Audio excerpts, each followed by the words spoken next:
बिल्कुल, आपको ताज़ा तरीन सूरत से अगर आगाह करते चले तो 26 नंबर के मुकाम पर पाकिस्तान तहरीक इंसाफ के जो कारकुनान हैं वो पहुंचना शुरू हो चुके हैं। और अगर बात की जाए 26 नंबर की तमाम लाइट्स बंद कर दी गई हैं। हालात कशीदा होने के खदशे की नज़र रेंजर्स और पुलिस और तमाम इदारे हाई अलर्ट खड़े हैं।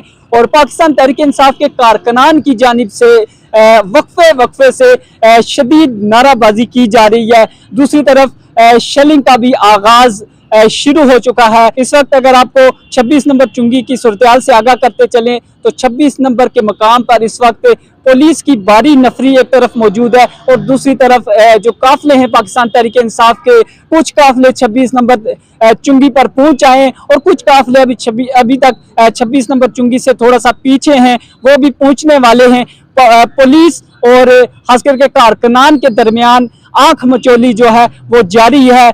शेलिंग भी पुलिस की तरफ से की जा रही है और कारकुनान की तरफ से शदीद नाराबाजी की जा रही है। जी।